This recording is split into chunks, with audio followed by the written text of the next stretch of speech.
Alors que les collectivités territoriales sont interpellées sur leur capacité à s'engager dans les processus de transition, eh bien, on s'aperçoit que dans l'espace rural, les initiatives se multiplient. Les initiatives d'innovation sociale portées par des collectifs de citoyens, mais aussi par les acteurs locaux. Et c'est ce que nous allons essayer de mettre en valeur ce matin. En tout cas, on va aller chercher des exemples de ces innovations sociales et de comment les conseils de développement contribuent à ces nouvelles dynamiques. Pour débuter cette matinée, je vous propose tout d'abord l'intervention en visio de Valérie Joussomme, qui est maître de conférence à l'Institut de géographie et d'aménagement de l'Université de Nantes. Elle est spécialiste des campagnes et de l'espace périurbain français. Elle a d'ailleurs... Bonjour madame. Vous nous rejoignez. Je n'ai pas le retour, par contre, sur les écrans, s'il est possible de me le mettre. Elle est auteure d'un livre qui s'appelle Ploeg Pride, récit pour les campagnes, qui est sorti en 2020. Bonjour. Oui, ça y est, je vous entends. Ah, mais très bien. Écoutez, donc je faisais un récapitulatif de cet atelier qui va suivre avec 4 témoignages de conseils de développement qui ont mis en place des initiatives et des innovations sur leur territoire. Mais tout d'abord, on va vous laisser la parole donc pour une trentaine de minutes et ensuite on vous posera des questions, bien sûr, pour compléter ou pour préciser certains points de ce que vous nous aurez présenté. Voilà, Valérie Joussomme, nous sommes dans la salle et chez nous en live et nous sommes prêts à vous écouter. Très bien, merci beaucoup de m'accueillir ce matin. Alors, je pense que j'ai un diaporama qui doit s'afficher, je ne le vois pas trop à l'écran, je ne sais pas si vous le voyez. En tout cas, mon propos, c'est de partager avec vous l'idée qu'on aménage le monde comme on envisage la vie. C'est-à-dire que aménager, ça n'est pas équiper un territoire, c'est même pas développer un territoire. En fait, aménager, c'est vraiment matérialiser notre façon d'être au monde. C'est-à-dire d'être à l'espace, d'être au temps et d'être à la relation. Relation au monde, au vivant, aux autres, parce que cette relation avec l'extérieur, c'est par miroir une relation à soi et c'est notre seule façon de nous sentir exister et c'est notre seule façon d'évoluer. Et donc, aujourd'hui, notre façon de percevoir le monde change et donc notre façon d'aménager les territoires va changer et c'est cette perspective qui est le formidable enjeu de tous nos métiers aujourd'hui. Alors, où en sommes-nous ? Diapo suivante. En fait, dans l'histoire de l'humanité, il y a eu 3 façons d'être au monde et nous sommes en train d'entrer dans la 4e. Je reviens, la première, c'est donc les chasseurs, cueilleurs, pêcheurs. Notre premier environnement de vie, c'est la nature sauvage. Alors moi, je ne vais pas beaucoup développer ça avec vous parce que, en fait, en Europe, il y a peu de mémoire, c'est très ancien. Mais en revanche, comprenez que, par exemple, pour le continent américain, pour l'Australie, ça peut être un thème intéressant. Diapo suivante. Donc, notre deuxième environnement de vie, avec la révolution agricole, c'est-à-dire la maîtrise de la terre et la domestication des plantes et des animaux, ça ouvre l'ère des communautés paysannes, qui sont donc fondées sur la production et l'échange de produits agricoles. Notre second environnement de vie, généré par cette société, c'est donc la campagne. Qu'est-ce que la campagne ? C'est une nature aménagée par l'homme. Et cette nature aménagée par l'homme, cette campagne est ponctuée de villages et de petites villes qui sont des lieux du commerce. On peut dire que pour nos ancêtres paysans, le monde est perçu et aménagé comme un potager dont il convient de maintenir durablement et de haute lutte la fertilité. Ce qui compte, c'est ce qui dure, donc c'est ce qui est de qualité. L'ère paysanne, c'est la rencontre localisée entre des groupes humains et des écosystèmes, et cela a généré une magnifique diversité paysagère, aussi bien d'un point de vue agraire que d'un point de vue bâti, qui est liée à la diversité des matériaux naturels disponibles sur place. Diapo suivante, s'il vous plaît. Avec la révolution industrielle, c'est-à-dire la maîtrise mécanique du feu et donc l'invention des moteurs, cette révolution industrielle nous a propulsés dans ce que j'appelle l'ère de la modernité, où la nature est enfin, on pourrait dire, sous notre complet pouvoir. Et l'ère de la modernité, c'est le temps de l'avoir et des biens matériels. C'est le fondement des sociétés, c'est la production et la consommation de biens matériels. On peut dire que l'ère de la modernité, c'est l'ère thermo-industrielle, c'est l'anthropocène, c'est le capitalocène, c'est l'ère matérialiste, rationaliste, individualiste, mobile et urbaine. Parce qu'effectivement, notre troisième environnement de vie, c'est la ville, la grande ville mécanisée. Qu'est-ce que la ville? C'est un environnement de vie artificiel. Et dans la culture moderne, le monde est envisagé comme une grande usine à produire, à consommer, à se distraire. Cette grosse machine se doit d'être propre, on est hygiéniste, pratique, fonctionnelle, ergonomique et efficace. Il faut que ce soit rentable et pas cher. La ville moderne, c'est une ville périphérique par rapport au noyau urbain pré-industriel. Pourquoi? Parce que ces vieux noyaux urbains pré-industriels ne sont ni propres ni pratiques et ils sont très coûteux à aménager. Donc la ville moderne, c'est la ville périphérique. Ça a généré, la ville moderne, c'est aussi le zonage. Avec ici on produit, ici on consomme, ici on se distrait, ici on habite. Et la courroie de distribution de ce grand système de monde-usine, c'est le camion et la voiture qui servent à faire fonctionner ces différentes zones. De la même façon, l'ère de la modernité, c'est une industrialisation de la construction et donc une extraordinaire banalisation des paysages. Tout se ressemble. Dans la société moderne, tout se ressemble. Et donc, diapo suivante, ce qu'il nous convient d'inventer aujourd'hui, et c'est ça le grand enjeu, c'est vers quel monde allons-nous avec la révolution numérique? La révolution numérique, depuis 30 ans, est en train de saper la modernité, de la forcer à évoluer, et on sent bien qu'on va vers une autre culture. Et c'est donc cette autre imaginaire, cette autre culture qu'il nous faut réfléchir pour savoir comment nous allons aménager le monde. Alors, quel est notre imaginaire collectif? Quel lieu de vie idéal est-ce que cela génère? Pour vous expliquer un peu, pour faire le lien avec la pensée politique, c'est-à-dire que, par exemple, dans les 30 Glorieuses, quel était notre imaginaire collectif? C'est la modernité. La modernité, qu'est-ce qu'on veut? On veut une vie moderne, c'est-à-dire une vie mécanisée, une vie pratique, ergonomique, etc. Donc la réponse, ça va être l'équipement des territoires. Le modèle, c'est bien sûr, c'est la ville. Donc on urbanise, si vous voulez, les territoires.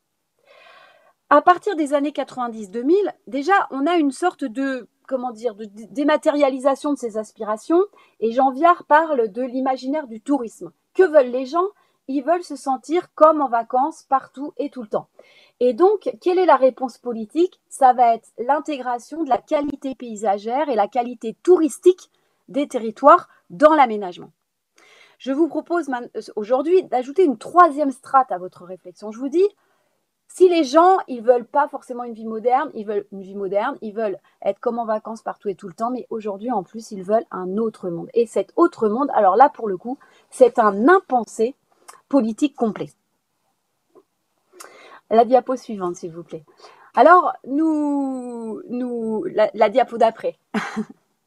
Alors, nous avançons donc vers un nouveau monde. Nous avons rendez-vous en terrain inconnu. Nous allons d'un point A à un point B, mais le point B est inconnu. C'est-à-dire que ce que nous devons piloter, c'est plutôt une trajectoire. Il y a un élu hier qui disait presque une catalyse. Et on n'est pas dans la conduite de projet. La conduite de projet, c'est qu'on sait ce qu'on veut à la fin. Là, ce que l'on va obtenir, ce que l'on veut à la fin est relativement flou. Et donc, c'est plus de la conduite de trajectoire. Parce qu'en termes prospectifs, nous ne sommes plus à l'époque où l'avenir était prévisible, où on avait un récit collectif de la modernité qui était stable et où l'aménagement avait pour but d'apporter des réponses techniques à des problématiques connues. Ça, c'est le temps des ingénieurs. Aujourd'hui, notre système social, notre société devient très chaotique. Il n'y a plus de récit commun unifié pour envisager le futur qui est fort illisible. Et donc aujourd'hui, aménager, c'est d'abord se poser les bonnes questions. Il y a un élu de Saint-Empuisé qui disait la semaine dernière, après le temps des ingénieurs, est venu le temps des ingénieux. En effet, diapo suivante s'il vous plaît. En effet, il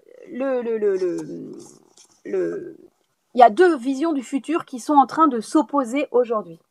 La première vision de ce monde d'après, de ce nouveau monde, est proposée par les pouvoirs de l'ère de la modernité qui entendent bien se maintenir. Le futur qu'ils envisagent, c'est la poursuite de la modernité exaltée par le numérique. C'est-à-dire qu'on va aller encore plus vite, encore plus loin, encore plus puissant, encore plus rentable grâce au numérique.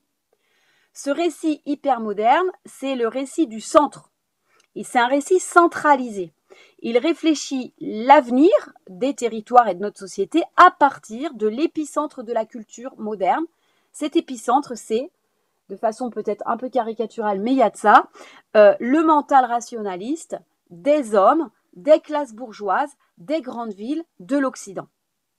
Parce que notre culture moderne, elle est née de cette classe des marchands des grandes villes de l'Europe de la Renaissance. Or, ce récit qui nous mène vers donc le tout numérique, une forme de transhumanisme d'humain augmenté avec des smart mégalopoles qui seraient big data, eh bien, ce récit ne séduit plus. Nombreux sont ceux qui en décrochent, qui n'y croient plus, sûrs que ce projet nous mène tout droit à l'effondrement. Diapo suivante.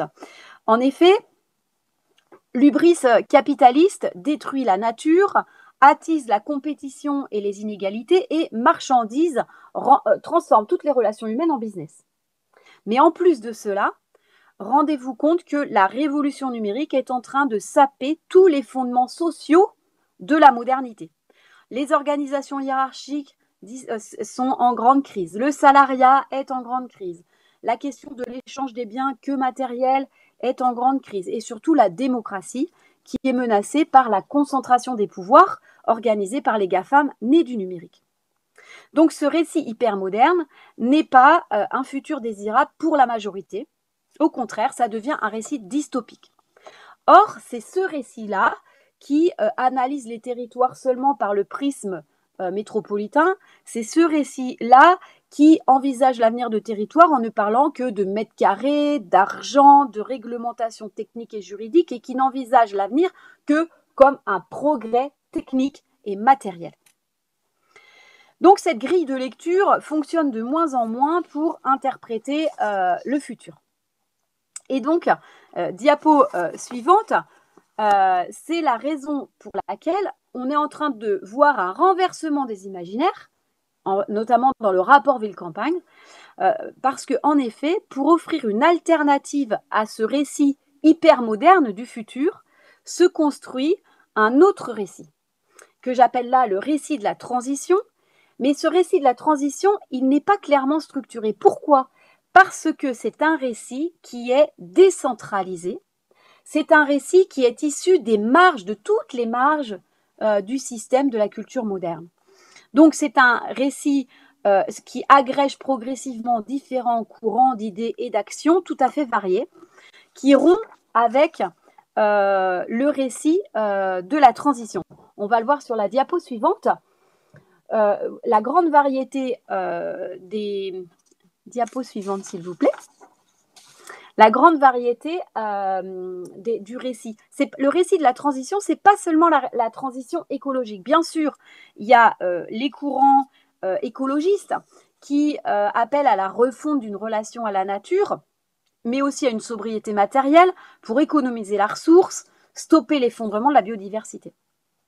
Mais il y a également des courants plus altermondialistes qui vont défendre plus de justice sociale. Il va y avoir des courants néo-paysans. Il va y avoir des réflexions sur la place du travail dans notre société, etc. Même, on va dire, des réflexions sur le numérique, etc., etc. pour essayer. Et donc, on voit que ce récit de la transition, il est vraiment très décentralisé et il n'a pas d'unité encore, mais il est en train de s'unifier. Diapo suivante. Et donc, on peut dire que le récit de la transition, c'est un récit décentralisé et subalterne qui est issu des marges et des mémoires. En effet, diapo suivante, s'il vous plaît. En effet, on peut l'interpréter comme venant des marges. Vous comprenez bien qu'une alternative au récit hypermoderne ne peut pas venir du centre. Et donc, on va voir comment ce récit hypermoderne, il va être dans les polarités opposées. Alors, par exemple, le mental rationaliste. Eh ben, on voit en ce moment qu'il y a un regain de l'imaginaire, le rêve, le jeu, la fête, un regain de l'esprit avec des courants un peu spirituels, on pourrait dire, mais aussi un regain de tout ce qui va concerner les sentiments et les émotions dans la sphère publique. Des hommes, alors il y a tous les mouvements qui concernent la question du genre, le féminin globalement. Hein, donc il y a le féminisme, mais il y a tous les mouvements des minorités sexuelles, puis aussi tous les mouvements d'évolution masculin. Des classes bourgeoises, donc tous les mouvements populaires, les émeutes urbaines, la question des gilets jaunes, etc. Les altermondialismes. Des grandes villes, et c'est là que c'est intéressant pour les territoires, l'opposé des grandes villes, c'est la campagne ou les petites villes. On voit le regain de la question des petites villes aujourd'hui. J'étais hier à Paris, au cœur de la réflexion passée sur la métropole, Popsu, Puka, qui réfléchissent aujourd'hui sur les petites villes. Ça peut être la nature sauvage pour les régions du monde où ça peut exister encore, ce n'est pas le cas en France. Et puis enfin, donc hors de l'Occident, donc tous les mouvements autochtones qui appellent en fait à une participation à l'invention du nouveau monde. Mais ces mouvements des marges spatiales, ça peut aussi être interprété sur un mouvement des marges temporelles, c'est-à-dire des mémoires. On va le voir sur la diapo suivante. On peut en effet interpréter le récit de la transition comme une revalorisation contemporaine des mémoires. Alors, en effet, la société moderne, elle agit par un refoulement du passé. Hein, la société moderne, elle s'est vraiment construite en disant du passé, faisons table rase. En revanche, on voit que le mouvement de la transition se construit sur une revalorisation contemporaine des mémoires. Alors, cette résurgence des mémoires, c'est pour avancer vers l'inconnu. Quand on va vers l'inconnu, qu'est-ce qu'il faut qu'on fasse? Il y a deux choses à faire. Quand on va vers quelque chose qu'on ne sait pas. La première chose, c'est fixer un cap, c'est-à-dire des valeurs que nous allons suivre, quel que soit le contexte. Donc ça, c'est les valeurs. Et deuxièmement, nous avons besoin de regrouper nos esprits, regrouper tous nos savoirs pour s'adapter au contexte. Et ces questions des valeurs et de regroupement des savoirs, c'est le passé. Et donc, y a le mouvement d'avancer vers le futur commence paradoxalement, si on veut, par une résurgence des mémoires. Le but des mémoires n'est pas d'induire le futur. Le but des mémoires, parce que la mémoire n'est pas la mythification du passé. Le but des mémoires, c'est de sécuriser un corps social anxieux face au changement, face à l'avenir, face aux incertitudes, construire sereinement du nouveau à partir, en s'appuyant sur l'expérience acquise. Tel est le rôle des mémoires. Donc le premier conseil que je voudrais donner ce matin, c'est pour évoluer hors de nos schémas de la modernité, des autres et du passé ne faisons plus table rase, des autres et du passé faisons au contraire les barreaux d'une échelle pour avancer, pour progresser, pour évoluer. Diapo suivante, s'il vous plaît. Donc, nous allons comment avancer en situation un peu chaotique. Parce que la situation actuelle, ça ne vous échappera pas, devient de plus en plus chaotique. Et on ne peut pas planifier le chaos, car le sens même du chaos, c'est que ça échappe à notre contrôle. Donc, quand la situation échappe à notre contrôle et ne peut donc pas être planifiée, il faut construire une trajectoire. Comment faire ? Dans les sciences physiques, au milieu du chaos, l'émergence d'un nouvel état stable naît se structure à partir d'un petit détail, au départ caché, qu'on appelle un attracteur étrange qui génère des effets papillons. Donc c'est partir d'une simplicité pour espérer des effets papillons. Tel est le second conseil que je donnerai. Le sociologue et philosophe Hartmut Rosa, dont je vous conseille vivement la lecture, pose la question des conditions collectives du bonheur de chacun. Et cette base de réflexion m'a amené à revenir à la plus fondamentale des théories, la théorie des besoins humains fondamentaux. Quels sont nos besoins humains fondamentaux? Faisons simple. Vous connaissez tous la pyramide de Maslow qui datait de 1943. Cette pyramide de Maslow, je vous le dis si vous ne le savez pas, elle a été revue et corrigée en 2010 par les apports de la psychologie et des théories de l'évolution. Il existe 7 besoins humains fondamentaux qui sont inconscients et concomitants. C'est-à-dire que ce n'est pas une pyramide. Tout le monde a besoin en même temps de ces 7 besoins. Ces 7 besoins, je ne vais pas insister dessus dans le temps imparti. Donc, c'est besoin de survie, de protection, d'appartenance, d'être unique, de rencontrer notamment un partenaire, avoir de la continuité et un besoin de postérité.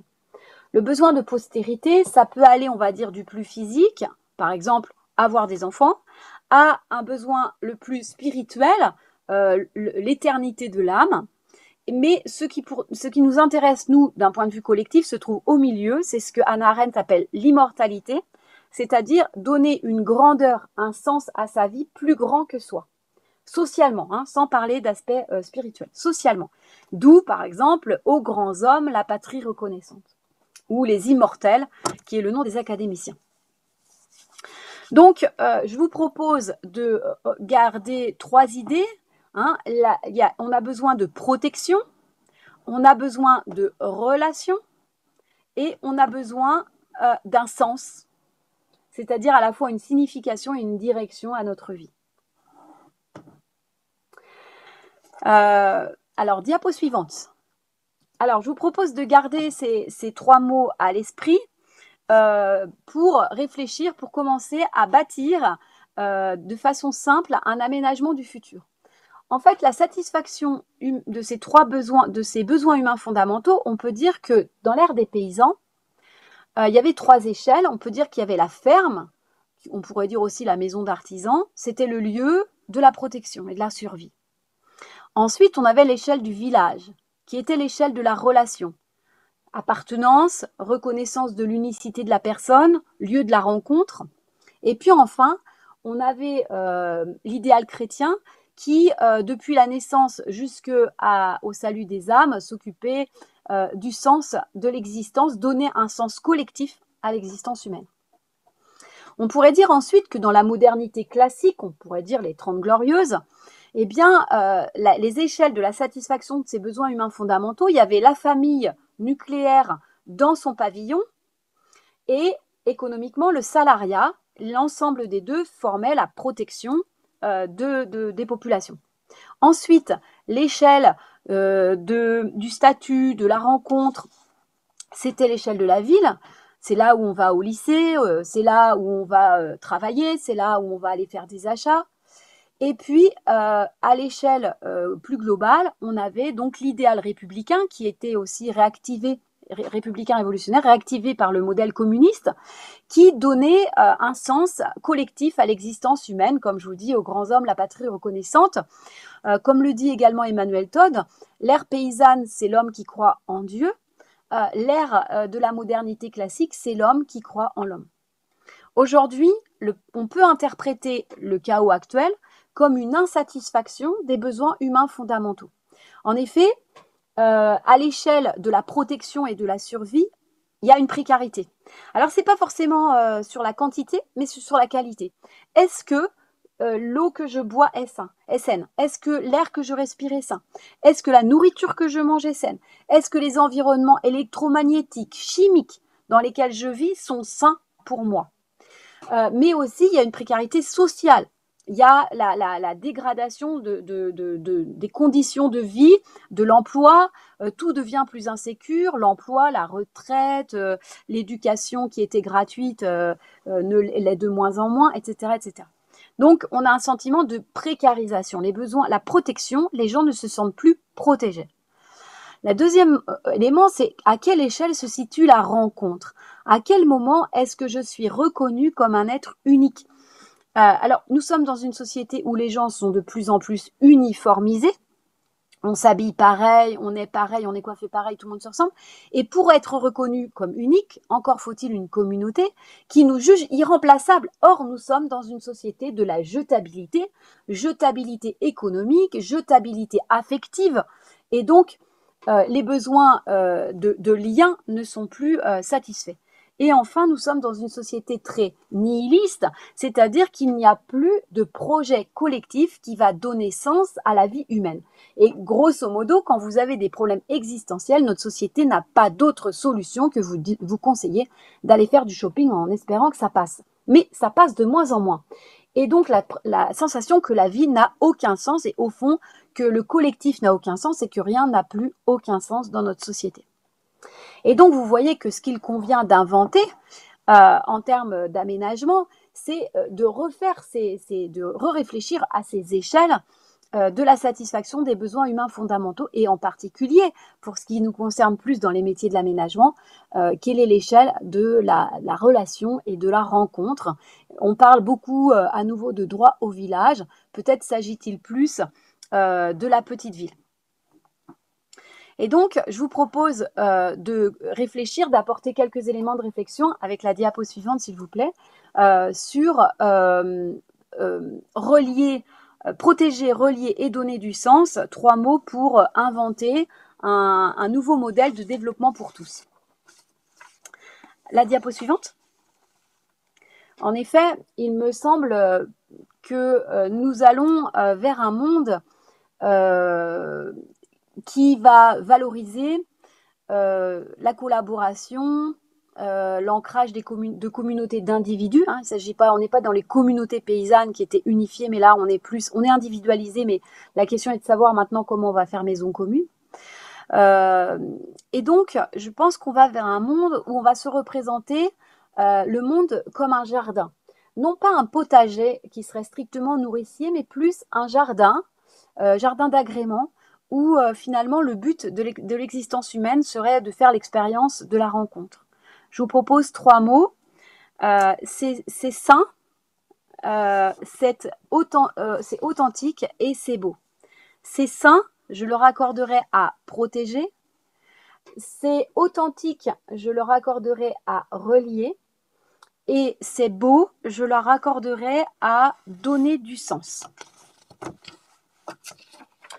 Alors, diapo suivante. Protéger les corps. Donc, c'est sain. Est sain ce qui soutient la vie. Parce que la santé, c'est la vie. C'est l'état normal de la vie. Donc, est sain ce qui soutient la vie. Ça veut dire protéger les corps. C'est assurer la sécurité de la qualité de la nourriture, de l'eau, de l'air, des sols, des environnements de vie, comme des environnements qu'ils soient naturels ou bâtis. On peut dire que c'est sain, ça veut dire qu'il faut penser une révolution écologique au sens global. C'est également protéger contre la violence sociale, financière. Donc c'est protéger de la précarité. C'est donc intégrer la précarité dans l'aménagement, intégrer les gens modestes, qui sont souvent les grands oubliés en fait de l'aménagement. C'est protéger également la liberté, notamment la liberté d'intimité numérique. Donc, il y a à penser vraiment une révolution globale. Protéger, c'est aussi permettre au cerveau de se poser et de se reposer. En fait, j'ai pas le temps de développer, mais la révolution numérique, l'accélération des rythmes pose la question de la santé mentale des individus. Hartmut Rosa dit « La société frénétique est complètement stone d'esprit », c'est-à-dire qu'on a des burn-out, etc. et on a des gens qui vivent comme des zombies, qui n'ont aucun recul. Et donc, vous le savez, la pratique de la méditation qui se développe, c'est l'inverse. Se réancrer dans l'ici et maintenant pour augmenter sa sensation d'exister. Et donc, ça veut dire quoi en termes d'aménagement? Ça veut dire comment est-ce qu'on ralentit les rythmes, comment est-ce qu'on diminue les distances, comment est-ce qu'on maintient la diversité paysagère, etc., etc. Diapo suivante. Deuxième idée, c'est authentique. Qu'est-ce que c'est authentique? Qu'est-ce qui est authentique? Est authentique ce qui n'est pas perverti par l'ego, par l'intérêt, par la marchandisation. Donc, être authentique, c'est repenser notre relation au monde, aux objets, aux vivants, aux gens. Être authentique, c'est recréer des relations non marchandes avec la nature, avec les autres. Relier, c'est ouvrir les cœurs, c'est réveiller la convivialité et la confiance. La confiance aujourd'hui est tombée complètement dans les tréfonds. Ça va être très long à reconstruire. Mais ça, ce sont des valeurs immatérielles qui ne sont pas prises en compte par la société de la modernité qui est matérialiste et qu'il va falloir inclure dans nos réflexions d'aménagement du futur. Les aspects de confiance, les aspects d'engagement, etc. Donc, comment on peut recréer du lien, comment est-ce qu'on peut réveiller le lien. Et c'est là que se trouve dans l'aménagement la place du rêve, du jeu, de la fête. L'espace public a été envisagé dans l'ère de la modernité comme un espace de mobilité. L'espace public, c'était là où les voitures circulent et elles stationnent. Demain, l'espace public sera le lieu de la relation. Il faut réfléchir à un urbanisme relationnel. Enfin, diapo suivante, dernier mot que je vous propose, c'est beau. C'est beau, qu'est-ce que c'est? C'est beau, c'est ce qui génère un émerveillement face à la vie. C'est ce qui génère un sentiment de grandeur, un sentiment de signification. Et donc, c'est beau, ça veut dire donner du sens à la vie humaine, à ce que l'on fait, à l'action publique. Quel est le sens de la vie? Quel est le sens du collectif? Qu'est-ce qu'on fait ensemble? Quel est le sens de notre action? Donc, et c'est permettre donc aux esprits de s'élever. Ça veut dire revaloriser la créativité habitante. Ça veut dire revaloriser l'unicité de chacun dans sa participation au collectif. C'est recréer des liens à la mort et aux morts. Grosse question du moment dans notre société, prise de panique complètement démentielle par rapport à une épidémie. C'est renouer avec le souci de la beauté. C'est réinscrire le territoire, les gens dans une postérité avec un lien aux générations futures. Donc, moi je pense que les territoires qui sauront valoriser cette dimension après la vie moderne, après la vie comme en vacances, les territoires qui sauront inventer un nouvel aménagement autour de cet autre monde, de ce monde plus immatériel, on pourrait dire que l'ère de la modernité a valorisé la satisfaction des besoins humains fondamentaux à travers une dimension matérialiste et quantitative.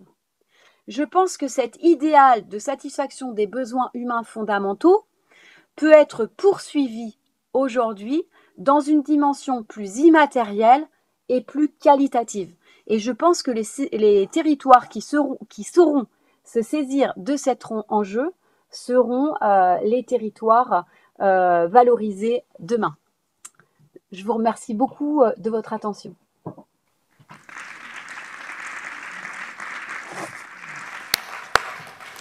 Merci beaucoup Valérie Jousseaume de cette intervention passionnante. Est-ce qu'il y a des questions dans la salle à poser à Valérie Jousseaume? Je vous laisse lever la main, réfléchir aux questions que vous avez à lui poser. Moi, j'en aurais une déjà pour commencer, Valérie Jousseaume. Est-ce qu'on a des exemples d'initiatives, on ne dit pas abouties, puisqu'on est dans la construction, comme vous nous l'avez précisé, de ce monde d'après, ce monde nouveau. Mais est-ce qu'on a des exemples d'initiatives qui vont dans ce sens-là, en France ou ailleurs? Comme je vous l'ai dit, en fait, c'est un récit, la transition, c'est quelque chose de très décentralisé et de très subalterne.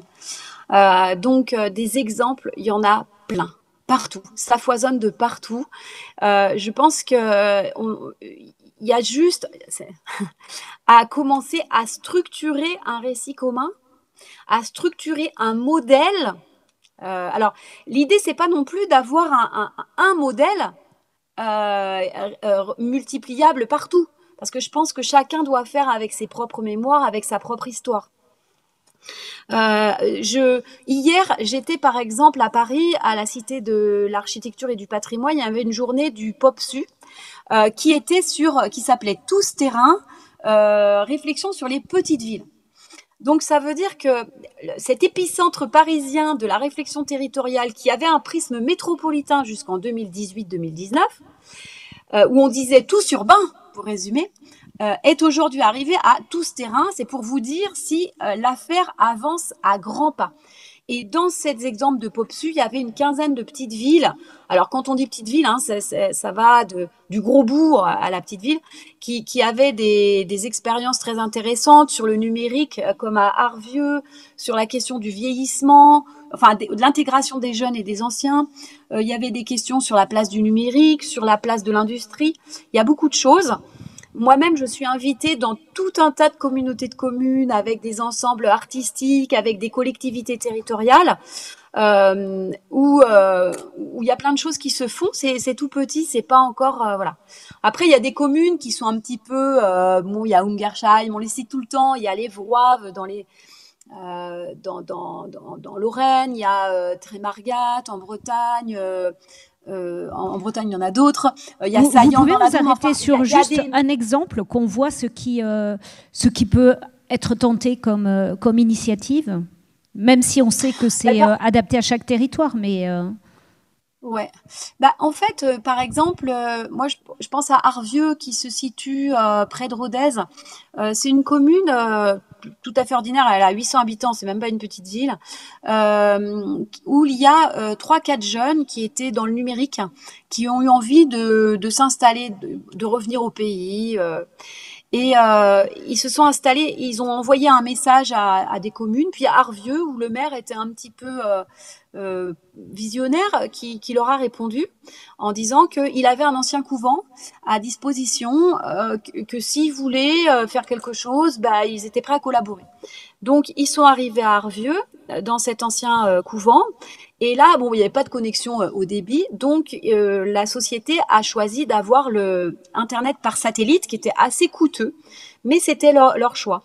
Et partant de là, ils se sont intégrés à la société. Ils étaient, je pense, des environs, mais pas seulement. Ils ont participé aux fêtes du coin, et puis ils ont commencé à donner des cours d'informatique. En fait, ils ont créé un tiers-lieu, c'est-à-dire que ce couvent, il y a une partie de leur société, mais il y a une partie de rencontres avec les gens. Ils ont rencontré les agriculteurs, et les agriculteurs avec eux ont réfléchi à comment ils pouvaient faire de la vente directe en ligne, et ça a mis en place un réseau où ils font 270 paniers par semaine. Ça a permis à, par exemple, un agriculteur qui faisait du lait de brebis de faire aussi de la bière, et puis en vente directe comme ça. Et puis là-dessus, ils ont réfléchi à l'habitat. Ils ont vu qu'il y avait un château. Ils font de l'habitat temporaire, parce qu'ils se sont rendus compte que, par exemple, il y a des jeunes qui voulaient venir, mais ils n'avaient pas tout de suite les moyens d'acheter quelque chose ou de rénover. Donc, le château est géré par une association qui fait de l'habitat temporaire, c'est-à-dire vous venez, vous avez une chambre ou une partie. Vous voyez, il y a des effets boule de neige comme ça sur des gens qui vont s'engager dans un choix de vie qui a du sens, et puis qui vont participer à l'animation de tout le village, on peut dire. Donc, vous voyez, c'est pas quelque chose qui est planifié, où on sait à la fin ce que ça va donner. C'est-à-dire, on n'est pas dans de la conduite de projet. C'est plutôt l'idée qu'on va construire ensemble une trajectoire. Et comme le disait hier un des gars qui était le fondateur de l'entreprise, il dit il y a un moment où il y a un moment magique, c'est que ce que l'on fait ensemble est plus grand que la somme de chacun de nous. Et on va faire un truc qu'on n'avait pas du tout prévu au départ.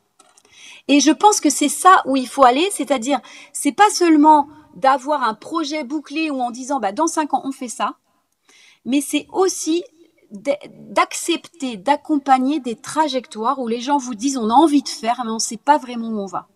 Et ça, aujourd'hui, par exemple, l'ingénierie a du mal l'ingénierie, on va dire, moderne, a du mal à l'envisager, à l'accepter. À accepter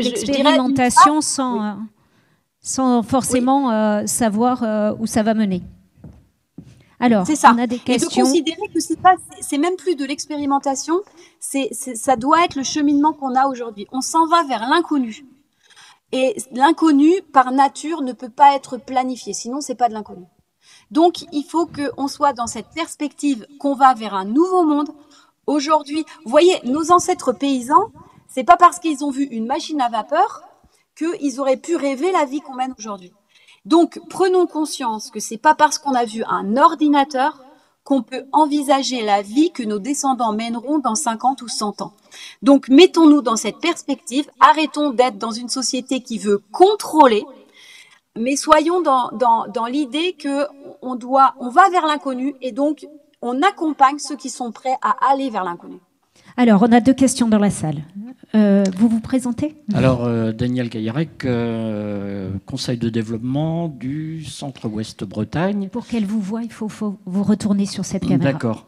Et donc, vous parlez de Trémargat, on peut citer Millionec également, dans notre territoire centre-breton. Oui. Mon interrogation est la suivante. Pour bien connaître Trémargat et ses habitants, le danger dans leur évolution est de rester sur eux-mêmes. Et on constate effectivement qu'ils développent en circuit fermé et sont peu ouverts à leur innovation de société. Alors, est-ce que le danger de ces types d'innovation, c'est de rester sur... L'entre-soi oui, sur des environnements après qui sont clos et donc de faire société mais à très petite échelle. Alors, on va lui laisser répondre, si vous voulez bien. On va la laisser répondre. En fait, je pense qu'un enjeu important, c'est aujourd'hui de retrouver la question... dans la société moderne, le lieu ne fait pas lien. Donc la société moderne, c'est plutôt une juxtaposition de personnes qui sont mobiles, qui circulent, et on n'a pas forcément de lien avec son voisin, etc. L'avantage que je vois dans ces expérimentations, c'est qu'ils retentent de faire que le lieu fasse lien. C'est-à-dire de recréer une communauté, un petit monde localisé. Moi, je pense pas qu'il y ait vraiment un risque d'entre-soi. En tout cas, ce risque d'entre-soi, il n'est pas plus important. Je pense qu'il est même moins important que dans la société moderne, en fait, de la fracture qu'il y a dans la société moderne. Enfin, moi, je le perçois pas comme ça. Après, peut-être ont-ils besoin, comme ces porteurs de nouveau sont quand même relativement peu nombreux et sont entourés d'une pensée dominante qui est dans l'ère de la modernité, il est possible que dans un premier temps, ils aient tendance un peu à apparaître en tout cas un peu entre eux, mais je pense que la tendance va être à l'essaimage de ce genre d'expérience. Alors, une autre question. Enfin, ça m'inquiète pas trop, vous voyez ce que je veux dire ? Ça m'inquiète. C'est pas ça qui me paraît le plus dramatique dans notre société. Donc, une autre question ici. Présentez-vous. Oui, donc je viens du conseil de développement de l'Albigeois-Bastide. Donc je ne suis pas extrêmement loin d'Arvieux. Non seulement je ne suis pas très loin, mais je connais bien l'expérimentation d'Arvieux. Et je voudrais un peu pondérer la position que vous avez prise. Dans le sens où les locomotivés, au départ, puisqu'il y a une association qui a été créée qui s'appelle les locomotivés, qui est la structure qui prend en charge les ventes de paniers de produits locaux. Donc cette structure a été démarrée effectivement à partir de 3 ingénieurs, enfin surtout un, qui est un ingénieur INSA, donc qui est originaire de l'environnement d'Arvieux, effectivement.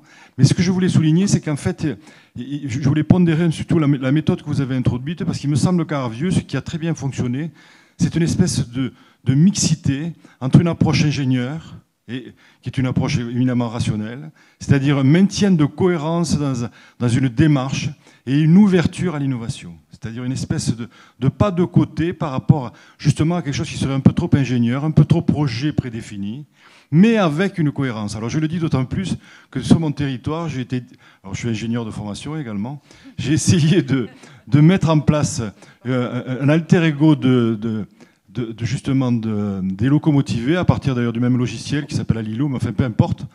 Et la problématique, en fait, c'est que ce qui a été choisi librement par les producteurs, à travers un schéma associatif, c'est de fonctionner de façon totalement collective. Et ce qui a nui à cette démarche, c'est que ce collectif n'a pas permis de faire émerger une cohérence qui se tienne dans le temps. Or, à Arvieux, cette cohérence dans le temps fonctionne totalement, et elle s'est ouverte. Il y a eu d'autres initiatives, vous les avez citées d'ailleurs. C'est-à-dire que c'est resté dans cette espèce de mixité entre un maintien de cohérence et une ouverture à la créativité a été extrêmement fructueux et extrêmement riche. Donc c'est pas... J'insiste sur cette notion de mixité, ça me paraît important parce que ce qui a été monté dans la communauté de communes où j'habite, en fait, végète beaucoup plus que ce qui s'est passé à Arvieux, voilà, tout simplement. Merci. On va avoir une autre réaction juste à côté, avant de vous donner la parole. J'aimerais avoir un conseil de développement du pays de Wallon-de-Vilaine. Alors moi, je m'interroge beaucoup sur la question paysanne qui a été évoquée. Et démocratique aussi, parce que finalement nos relations en France avec la société paysanne, les sociétés paysannes, c'est l'Afghanistan, guerre, et c'est le Sahel, guerre. Et là, on est encore dans des sociétés qui sont paysannes. L'Afghanistan, ce sont des sociétés complètement paysannes à 90%. La ville, Kaboul, c'est urbain. Alors je reviens finalement sur nos territoires à nous. Comment faire ce lien entre des relations très violente et où la paysannerie est loin de disparu. Et aujourd'hui, ce que vous appelez le nouveau village, comment sur le territoire maintenir ce qui nous unit, qui est peut-être ce lien à la terre avec tout le côté religieux qu'il y avait dans le passé, mais qui peut être dans le futur et qui amène en fait à relier un peu ces populations avec lesquelles on n'a pas de lien. Et je reviens finalement sur nos territoires à nous. Je pense par exemple comme initiative impact, initiative collective, ça veut dire initiative pour, mais moi je remplacerais le pour par paysanne, pour une agriculture citoyenne et territorialisée, et qui regroupe déjà beaucoup de collectifs, que ce soit les mouvements MRJC, que ce soit les AMAP, que ce soit les ADR, etc. Là, il y a, par rapport à toutes ces initiatives à côté, quelque chose qui se construit de collectif et qui est tout à fait passionnant, avec quelque chose qui est visible et qui n'est pas simplement lié à une spontanéité de l'organisation. Mais quand tout ce réseau-là peut se relier, ça peut produire effectivement des effets tout à fait passionnants sur les territoires. Une réaction, Valérie Joussomme. Alors, une réaction, par rapport à ce que j'ai entendu. Oui, par rapport à ce que j'ai entendu, vous voyez l'intérêt. Quand je parle d'Arvieux, il y a des choses qui fonctionnent. Vous voyez que le problème, c'est pas simplement de dupliquer des modèles. C'est vraiment, moi, je pense qu'il faut plus favoriser leur émergence localement, s'il y a des gens qui en ont envie, effectivement. Parce qu'il on voit la dimension de l'engagement personnel des gens, etc.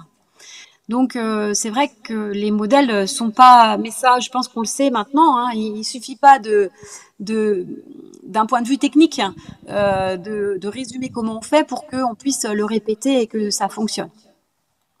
Alors par rapport aux mémoires paysannes, j'ai pas bien compris la relation avec l'Afghanistan et tout ça. Je pense que les sociétés paysannes ne sont pas des sociétés violentes par nature et la guerre en Afghanistan ne s'explique pas par simplement une nature paysanne de la population. Moi, ce que je veux dire dans la remobilisation des mémoires, c'est que aujourd'hui, on voit bien que ce que la culture moderne, ce que la société moderne a dénoncé comme étant, même a détruit, a acculturé. Parce que ce qu'on appelle le développement, il y a un magnifique livre que je vous encourage à lire qui s'appelle « Le sacrifice des paysans, une catastrophe sociale et anthropologique », qui dit qu'est-ce qu'on appelle le développement ? Le développement, c'est l'éradication des sociétés paysannes à l'échelle mondiale. Donc, la culture moderne, elle aurait pu se développer avec le maintien d'une société paysanne. Ça n'a pas été son choix en faisant du passé table rase. Donc il y a une forme de la modernité, elle dévalorise et elle détruit les autres cultures. Aujourd'hui, la modernité doit faire une sorte de mea culpa pour reconnaître que les savoirs paysans pré-modernes, parce qu'après tout, les sociétés paysannes ont quand même réussi pendant des millénaires à occuper tous les environnements, tous les écosystèmes de façon durable, sans les détruire. Ce que la société moderne a détruit en un siècle. Donc, il y a une sorte de mea culpa à faire pour une revalorisation des mémoires paysannes. Alors, je le dis et je le répète, je ne suis pas nostalgique. L'idée, c'est de récupérer ce qu'il y a de positif dans nos mémoires pour augmenter par nos capacités actuelles à faire encore mieux. Alors, il y a une dernière question. On peut inventer. Oui, pardon. Donc, vous voyez, et la remobilisation des mémoires, je pense qu'on ne peut pas faire cette dimension sans les agriculteurs. Alors évidemment, les agriculteurs productivistes seront les derniers à nous rallier, parce que l'attachement qu'on a à un groupe, à une pensée, elle est proportionnelle au sacrifice qu'on a fait pour en faire partie. Et les paysans les plus productivistes sont tous sacrifiés pour faire partie de la modernité, donc ça sera très dur. Mais je pense qu'il faut avoir ce mea culpa en disant on a détruit les sociétés paysannes alors qu'elles avaient des grandes choses à nous apporter. Alors, une dernière question et une réponse un petit peu rapide, si possible, parce qu'on doit enchaîner sur les témoignages des conseils de développement. Donc, Marie-Julie Roch du Conseil de développement de Lille Métropole. Et c'était plus pour vous apporter un témoignage. En fait, la métropole de Lille soutient vraiment l'émergence de tiers-lieux dans tout son territoire. Il y a 95 communes. Il y a aussi beaucoup de communes rurales. Et elle apporte un soutien vraiment technique, intellectuel à l'émergence de tiers-lieux. Donc on peut avoir cette articulation tiers-lieux, métropole, petite ville, qui est tout à fait pertinente parce que le but c'est d'en faire des communs, de faire des expérimentations, d'en faire des communs et d'en faire partager le plus grand nombre et même au-delà de la métropole. Donc il y a vraiment des choses intéressantes qui se font au niveau des métropoles. Oui. Donc voilà. Merci beaucoup pour ces témoignages. C'est très intéressant. Je dirais juste, voilà, en fait, il y a ce mea culpa qui soit fait, cette égalité qui puisse apparaître dans la relation de façon à ce que les métropoles puissent faire alliance sans être dans une logique de domination comme elle est actuellement. Alors, un dernier témoignage. Alors, moi, c'est Christine Ducournau, le Conseil de développement de l'ONIS. Donc c'est simplement pour vous remercier de ce que vous avez fait là, surtout qu'on a beaucoup oublié que les besoins fondamentaux par rapport à l'activité moderne, c'est avant tout les besoins primaires, c'est-à-dire les besoins alimentaires, les besoins de l'eau, et on n'a pas pu évoluer tant qu'on n'avait pas ça d'acquis. Et effectivement, la ruralité, les agriculteurs, les éleveurs ont toujours été plus ou moins mis de côté et montrés du doigt comme si c'était une activité dont on n'avait plus besoin par rapport à nos cultures modernes. Et là, je suis vraiment très contente d'entendre dire qu'on en a besoin. Et surtout que c'est... Merci beaucoup. Valérie Joussom, on va vous remercier pour votre intervention. Merci beaucoup. On va rappeler aussi votre livre, le titre de votre livre. Ploug Pride. Voilà, Ploug Pride, nouveau récit pour les campagnes, qui est sorti en 2020. Voilà, et qu'on lira avec attention en complément de votre intervention. On va maintenant, si vous le voulez bien, passer dans la salle. À ce jour, nous avons identifié à peu près 4 conseils de développement qui vont nous apporter leurs témoignages. Je vais leur demander, je demandais donc aux personnes qui les représentent de venir me rejoindre sur scène. Gilbert Farneau pour le Conseil de développement du Parc naturel régional du Verdon, s'il est là. Daniel Dossin pour le Conseil de développement Cagir-Garonne-Sala.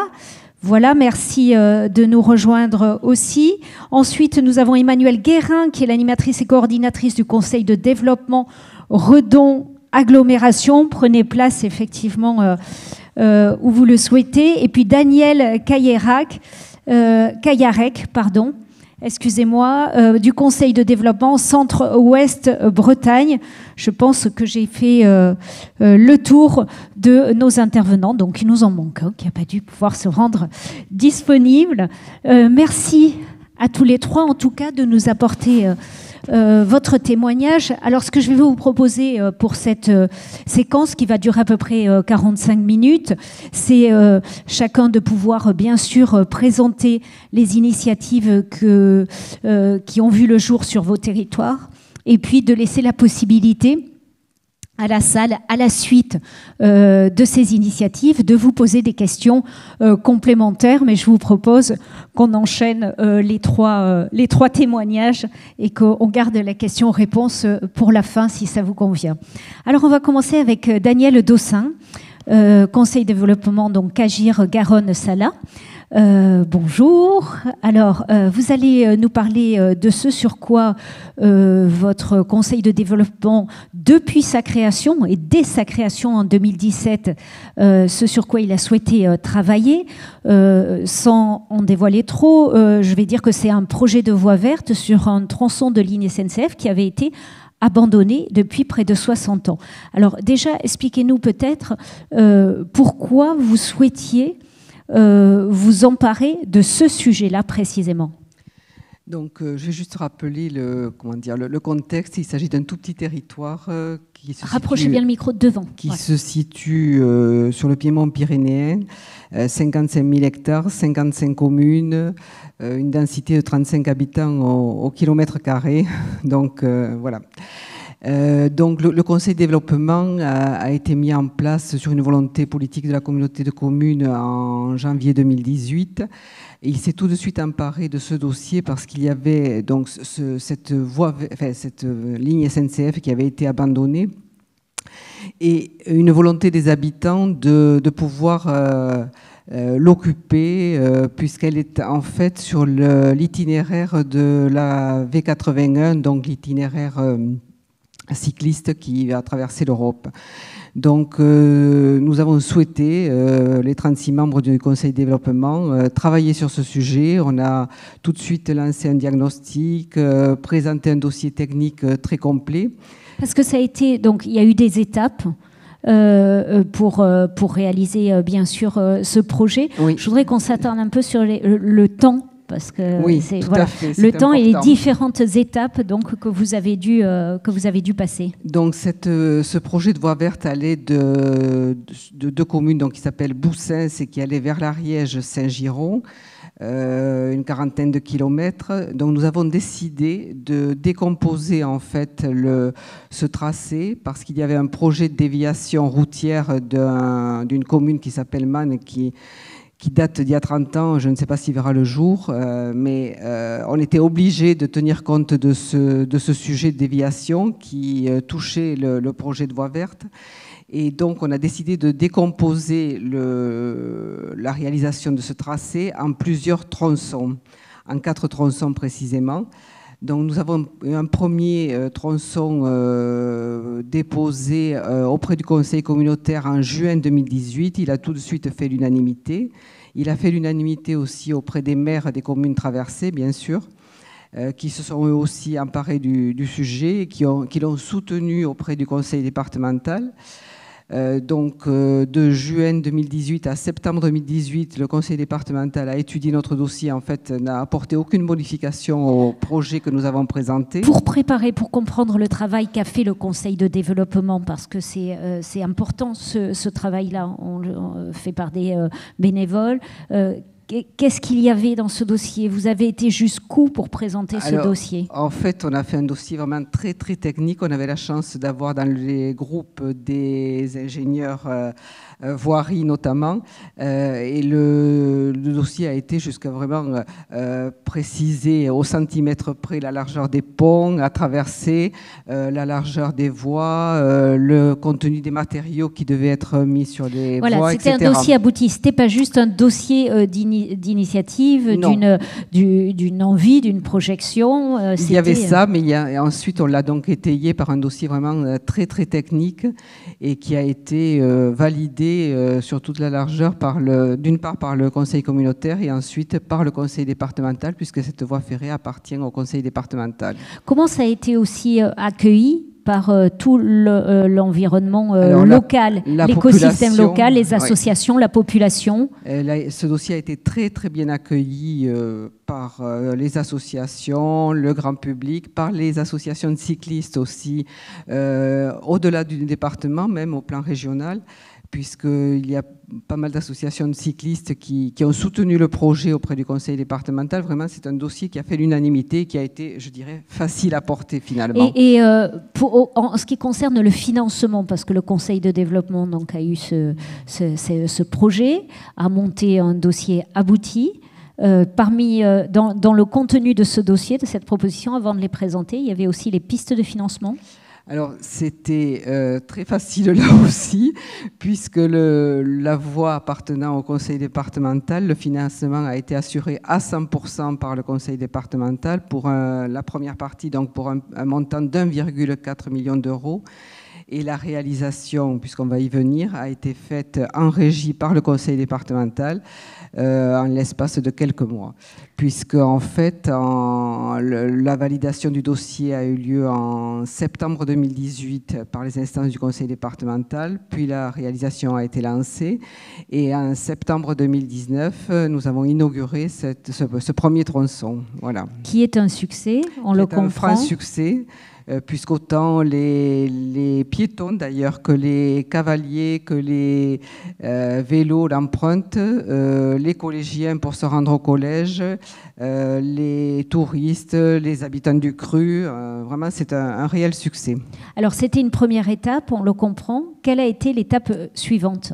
Alors la deuxième étape a été de prendre un nouveau tronçon tout en évitant ce tracé de déviation. Un projet donc depuis 30 ans. Et c'est un tronçon qui va de la commune de Is à la commune de La Cave, qui est donc la limite avec l'Ariège, sachant que l'Ariège est très, très à l'avance au plan des voies cyclables.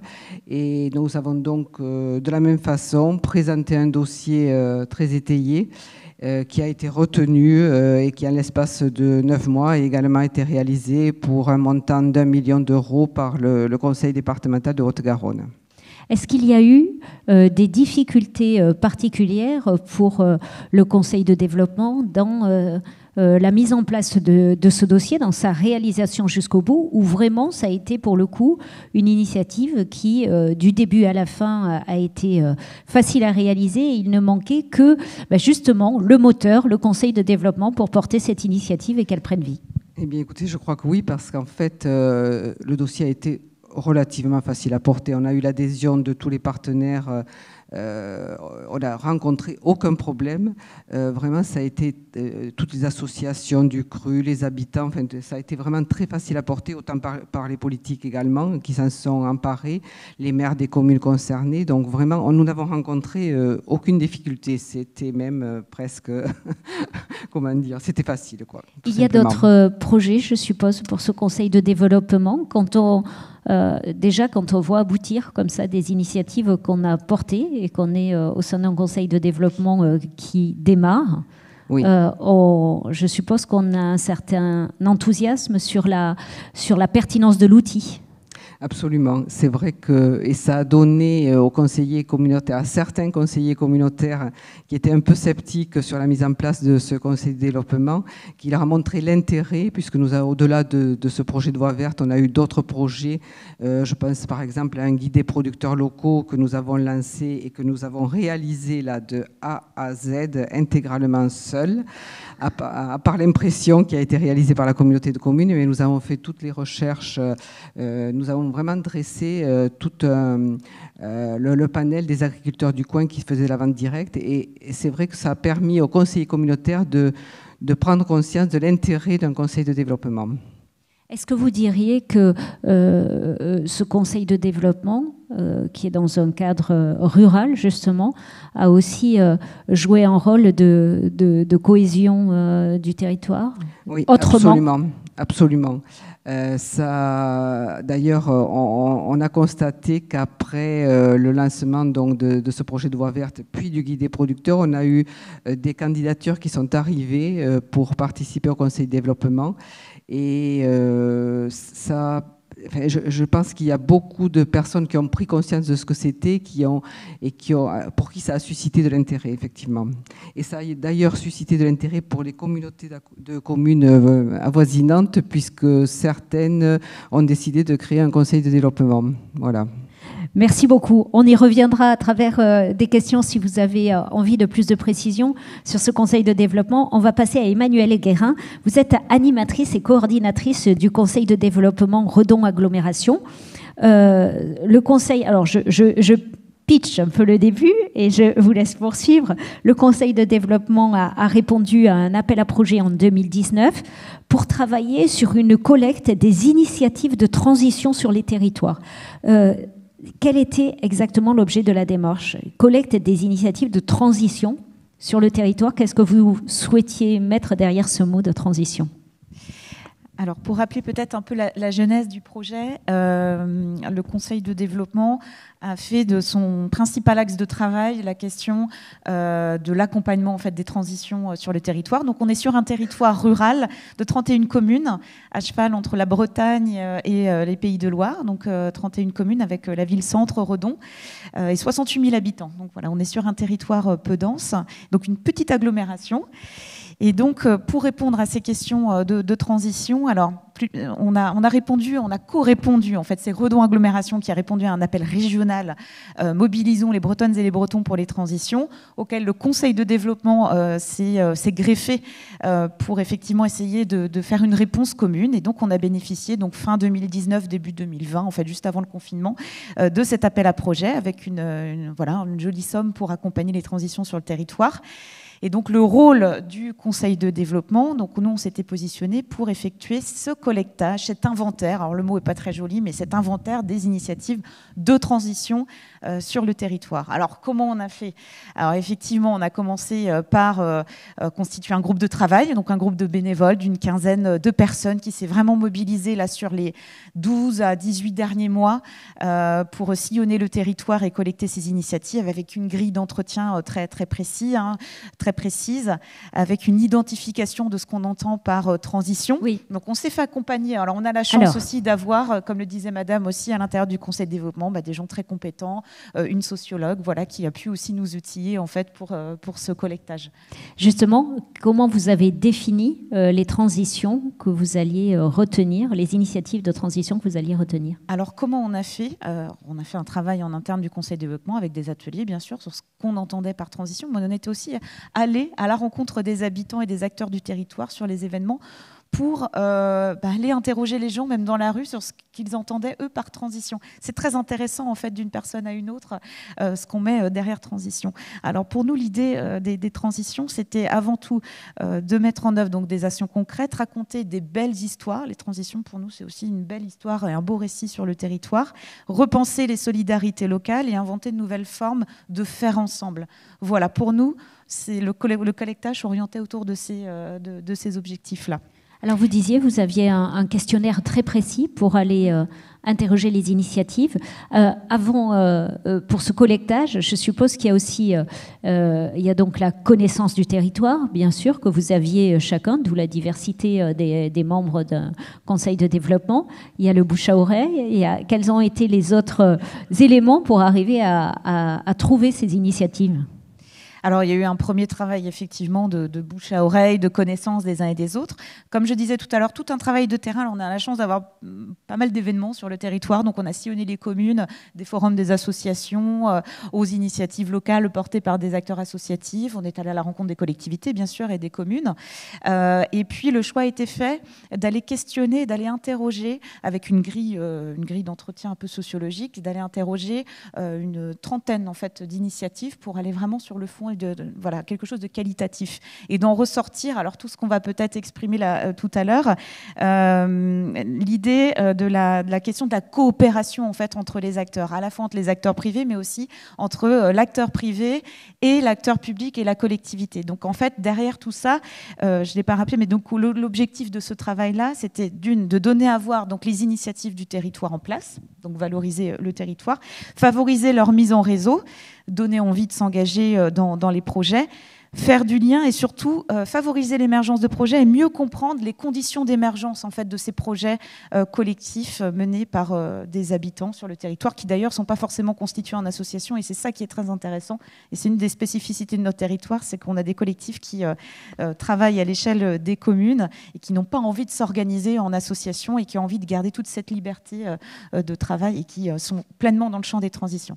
Donc voilà les objectifs et puis nous on a bien sûr réinterrogé le rôle. Et c'est ça qui est intéressant dans ce travail qui est encore en cours sur le rôle et la relation du soutien à de la collectivité, soit de la commune ou de la communauté d'agglomération, et comment les acteurs privés voient justement ce lien. Et ça, c'est très intéressant pour le Conseil de développement.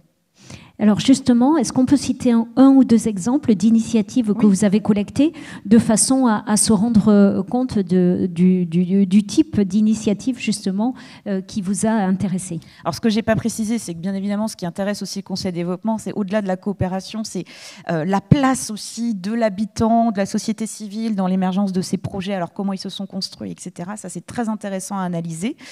Et alors pour citer par exemple un projet qui a émergé en 2018 qui s'appelle l'Écrouvis, donc c'est une association de réemploi de matériaux qui s'est créée sur le territoire. Alors c'est très intéressant, ils ont eu beaucoup de difficultés à trouver des lieux en fait, parce que il faut un espace de stockage.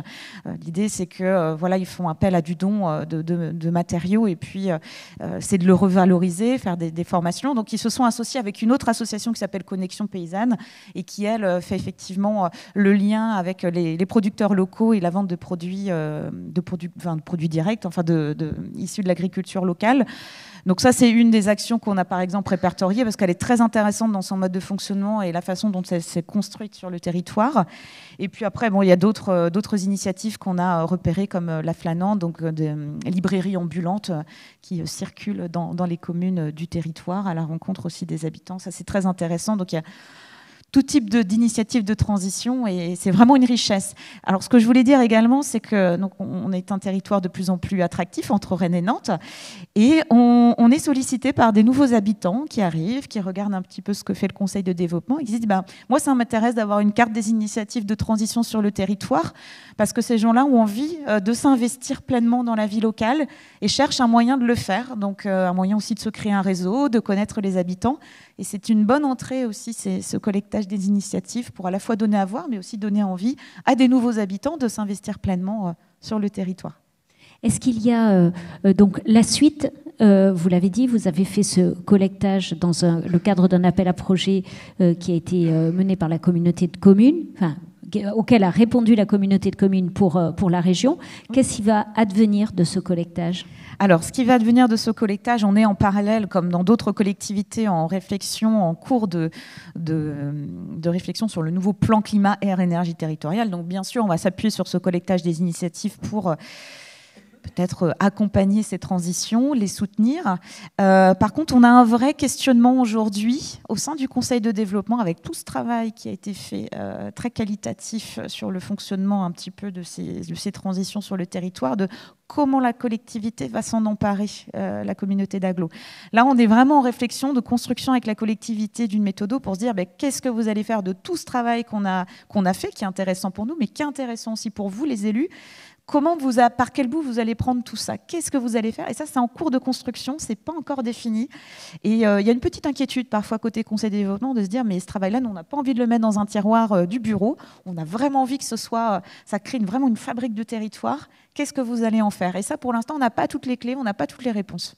Est-ce que vous réfléchissez donc à faire des propositions à la collectivité de ce qu'elle va pouvoir en faire, ou bien vous attendez de voir ce qu'elle va... On aimerait bien en fait faire des propositions et surtout qu'elles soient intégrées pleinement dans le plan d'action du plan climat et énergie territoriale, en repositionnant aussi le Conseil de développement comme un accompagnateur, un animateur aussi de ces initiatives de transition. Et tout à l'heure, Valérie Jousseau me parlait de réveiller les liens. Mais en fait, on est un réveilleur de liens au sein du Conseil de développement. On est un tisseur de liens. Et le Conseil aimerait vraiment se positionner aussi, grâce à son statut associatif sur le territoire, de se repositionner sur ces missions-là. Donc derrière, il y a tout aussi un travail de fond du Conseil de développement sur son repositionnement sur des territoires comme le nôtre. Est-ce qu'il y a d'autres projets justement, pour le Conseil de développement, qui vont dans ce sens, justement, de se repositionner et de participer Oui, alors dans le sens des transitions écologiques et sociales telles plus largement, il y a une nouvelle réflexion qui a émergé au sein du Conseil de développement aussi sur la place de l'égalité, notamment la place des femmes, et notamment de l'engagement des femmes sur les territoires ruraux. C'est une des thématiques des transitions sociétales sur le territoire. Et là, on aimerait bien effectivement que le Conseil de développement soit aussi un animateur de ces questions en fait, d'égalité sur les territoires. Donc ça, c'est une des thématiques. Mais bon, on a tout un travail autour du projet associatif qui va permettre de repositionner effectivement le rôle du Conseil aux côtés de l'agglo. Merci beaucoup pour ce témoignage, merci. Emmanuel Guérin. Alors, juste à côté de vous, c'est Daniel Kayarek.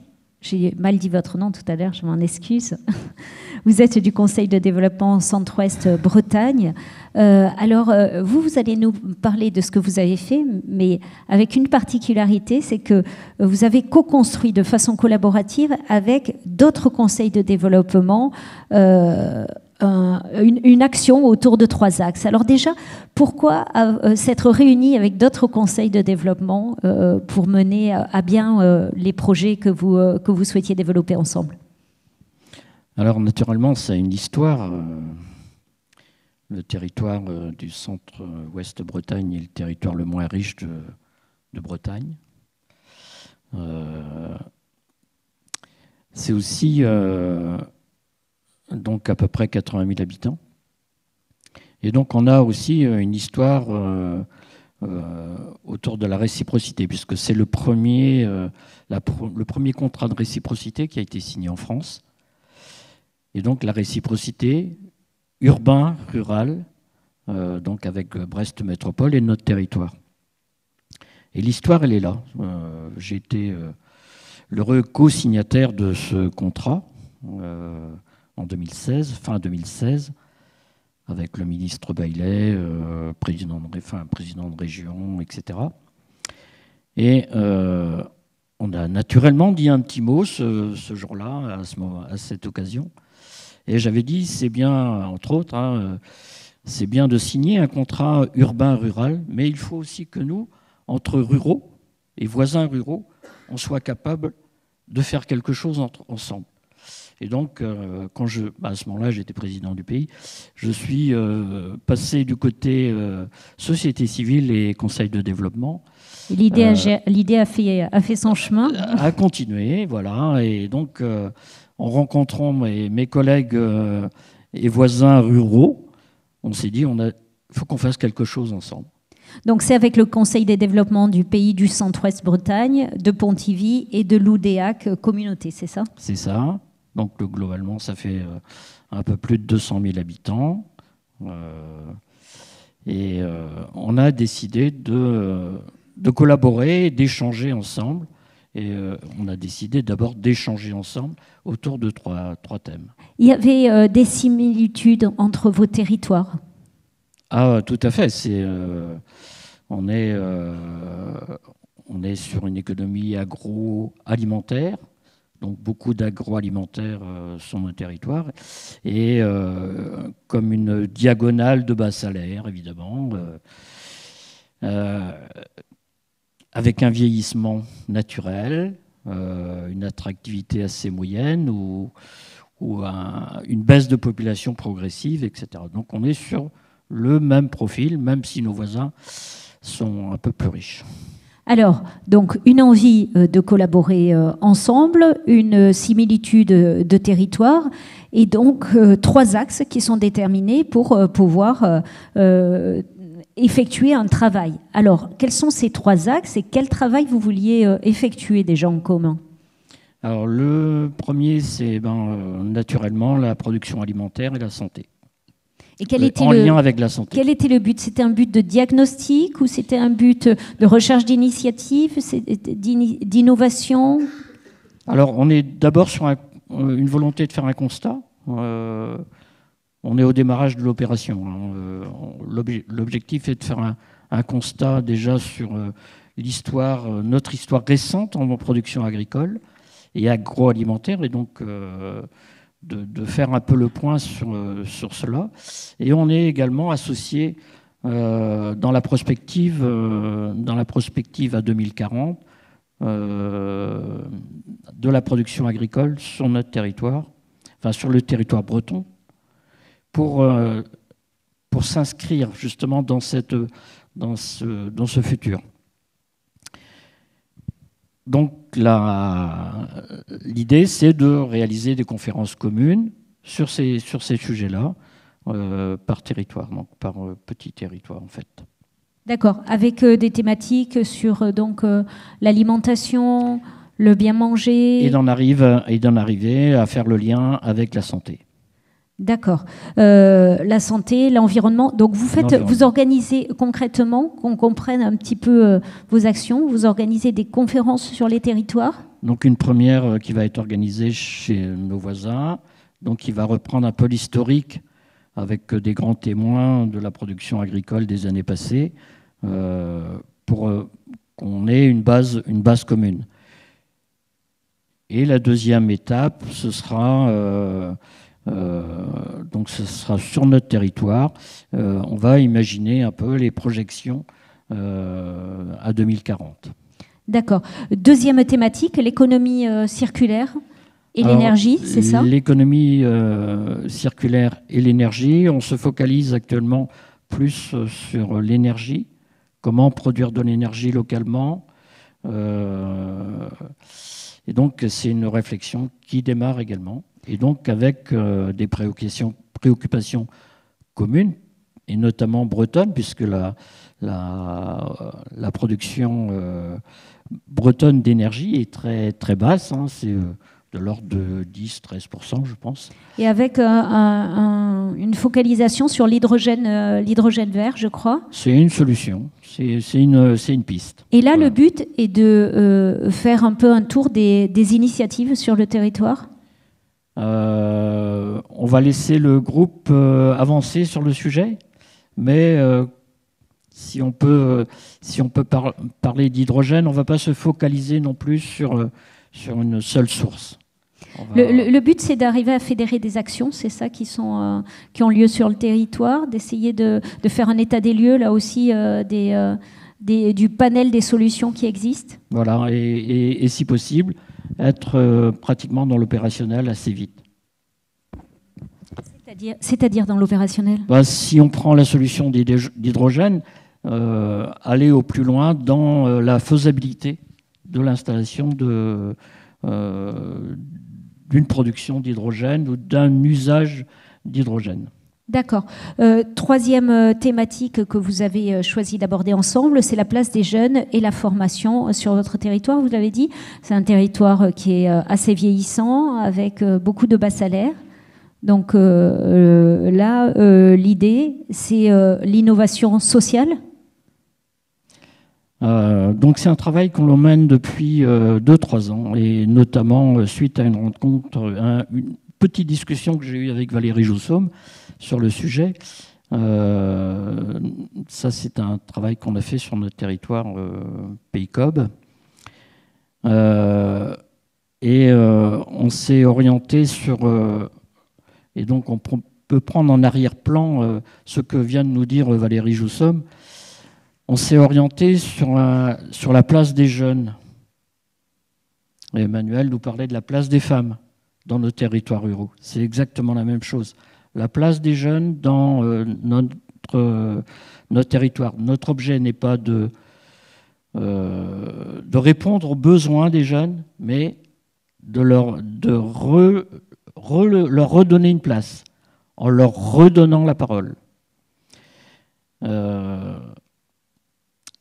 Et au travers de ça, on a fait un travail d'enquête sur les 10 000 jeunes qui habitent sur notre territoire. On a eu des retours d'1 millier, ce qui est pas mal, ce qui est même très bien. Et on a traduit dans leur dire et dans leur façon de répondre le besoin du sens. Et donc je ramène à ce que nous a dit Valérie Joussaume, le besoin du sens qu'expriment les jeunes dans leur questionnement, etc., dans les réponses aux questionnements. Et donc, au travers de ça, on s'est dit, parce qu'on les a interrogés sur la santé, sur la formation, sur la mobilité, etc. Et on s'est dit, on va s'attacher à la formation.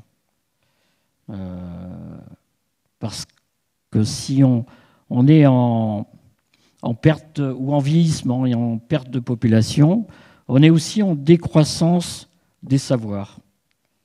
Et donc, on veut un peu inverser cette façon de voir. Et donc, la formation est une réponse. D'autant que sur notre territoire, on a très peu, voire pas, de formation supérieure.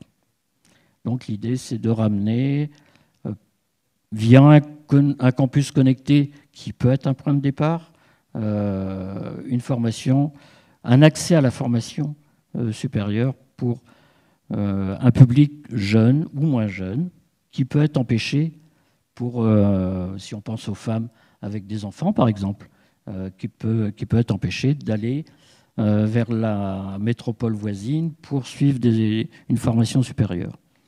Mais il n'y a pas que, il y a aussi le niveau de revenu qui fait qu'on n'a pas accès forcément à un logement à Rennes ou à Brest ou ailleurs. D'accord. Merci beaucoup de nous avoir présenté tous les trois ces initiatives. Je voudrais vraiment laisser la parole à la salle pour pouvoir apporter des questionnements, peut-être, voire compléter par d'autres exemples, parce que c'est pas parce que vous n'êtes pas là que vous ne pouvez pas non plus apporter les exemples de ce qui a été mis en place dans vos conseils de développement. Je viens jusqu'à vous avec un micro.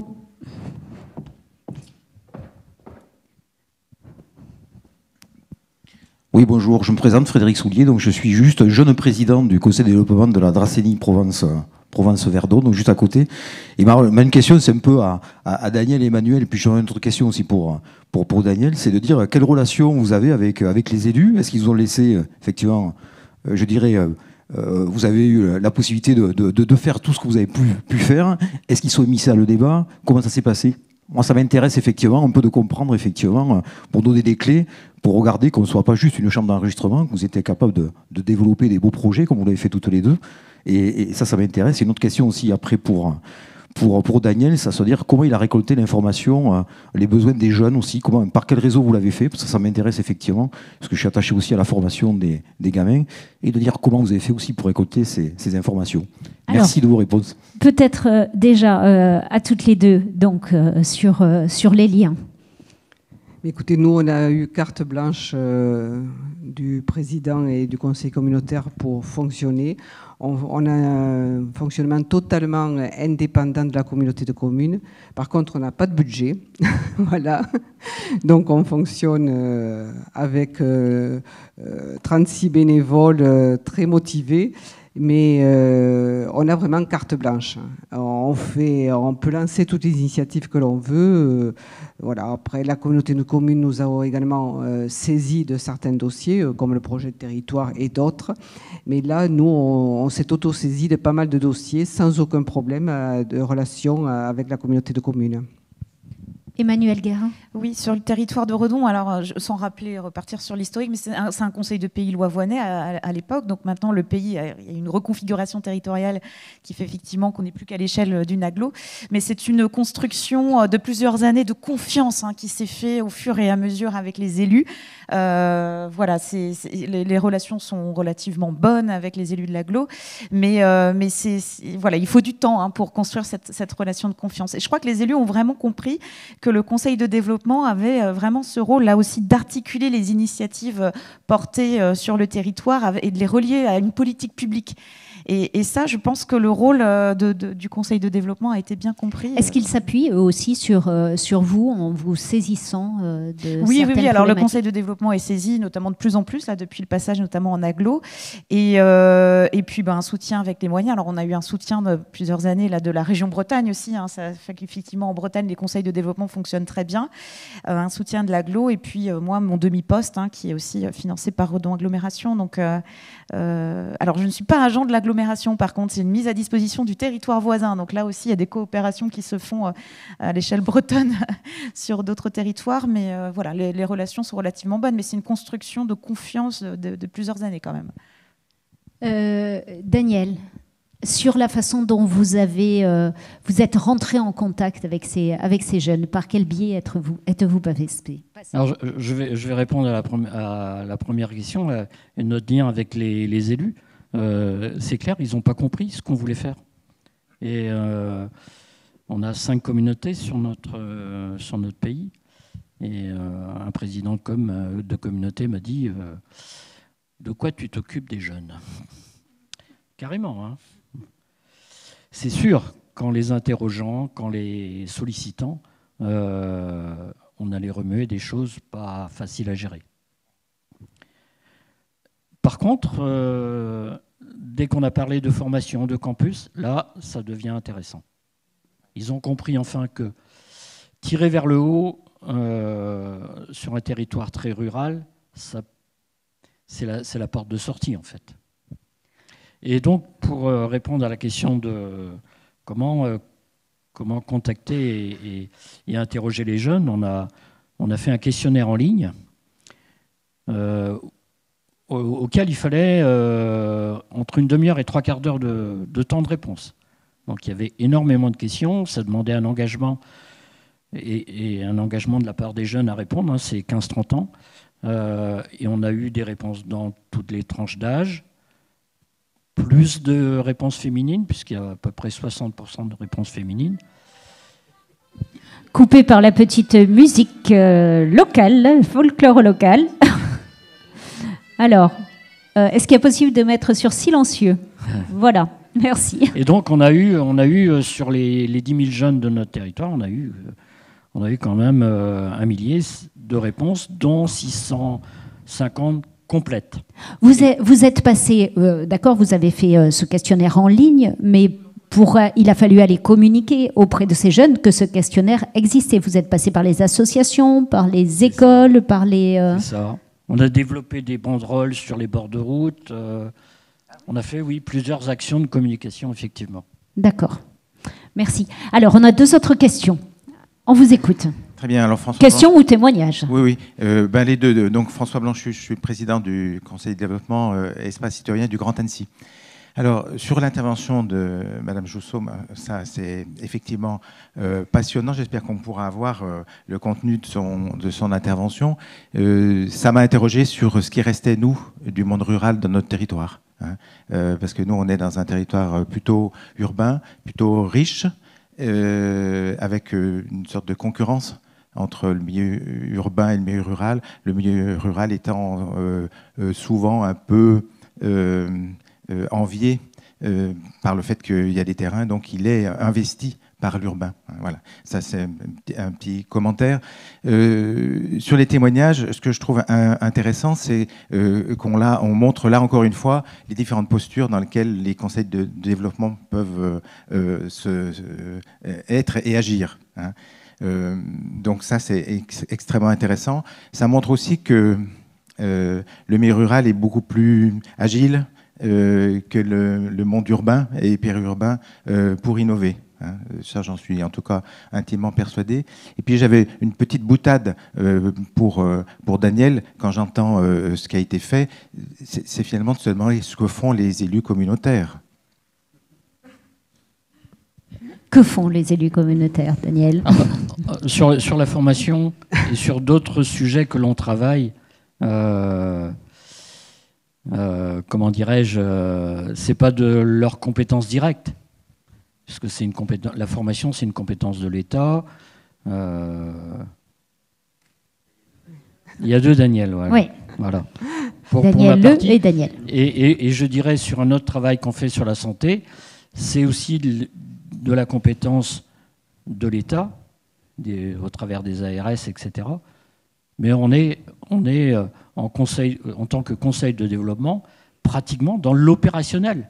C'est-à-dire qu'il y a un IRM sur notre territoire aujourd'hui, un IRM mobile, on le doit, c'est par le conseil de développement et uniquement par le conseil de développement sur le territoire qu'il est arrivé. Ce n'est pas les élus, c'est le travail du conseil de développement, de l'ARS, voilà. C'est tout. Et du CHRU. Alors, une autre question. Oui, Bonjour, alors ça va être plutôt un témoignage. Je me présente Jacques Michel, alors je suis du Conseil de développement Pays Val-de-Loire-Nivernais, Conseil de développement qui a 23 ans, puisque nous on est né avec la loi Voynet. Jusqu'à maintenant, c'est nous qui portions tout, y compris le personnel. On est sur 7 intercommunalités plus une agglo. 80 km de long, 30 km de large, 147 000 habitants. Mais où je voulais apporter un témoignage. Notre conseil de développement s'est fortement impliqué et on est plutôt, nous, incitateurs pour les élus. C'est-à-dire, il ne faut pas oublier qu'on donne toujours un avis, mais que ce sont bien les élus qui votent une décision. Ça, c'est quelque chose que je répète en permanence. Mais surtout, les élus, souvent, sont sur des projets, mais n'étaient pas assez volontaires, n'avaient pas assez d'ambition. Nous, on a poussé. On a l'exemple d'un port sur un canal. Le port, une friche industrielle. Aujourd'hui, je peux vous dire, vous pouvez y aller. Il y a plus d'une centaine de bateaux. Il y a de l'hôtellerie et tout. On a vraiment fait une revitalisation. Et à tel point que le lycée où il y avait une formation technique a maintenant ouvert une filière maintenance fluviale. Parce que sur notre département, sur notre secteur, on a à peu près 2000 bateaux au total. Et donc, ce projet dont vous parlez, oui, c'est le Conseil des développements qui l'a porté. Qui l'a porté, qui a poussé. Je peux vous dire, ça a été un effet de levier énorme. Et maintenant, on porte aussi tous les projets santé parce que il n'y avait jamais eu d'état des lieux au niveau de l'enseignement supérieur. Et on s'est aperçu que notre ville agglo avait plus de 4000 étudiants. On s'est aperçu qu'on était deuxième. Donc on a dit on va les mouiller. Et on a comme ça, on a pour les médecins, on organise des journées des internes.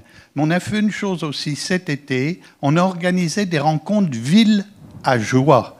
C'est-à-dire, on a vraiment animé dans les bourgs des rencontres avec la population, et donc on s'implique fortement. Alors je vais intervenir avec une autre casquette. Parce que rapidement, parce qu'il y a encore deux questions et oui, on arrive à la fin pour vous laisser la pause. Je vais vous tirer un signal d'alarme parce que je suis élu ADN Tourisme, la nouvelle fédération nationale qui regroupe les comités régionaux de tourisme, les comités départementaux et les offices de tourisme. J'ai écouté votre projet donc, de Véloroute Voie Verte. Il faut surtout faire très attention de ne pas négliger la multimodalité. C'est-à-dire faire très attention quand on va déposer une voie ferrée, de bien regarder si on fait une bonne opération.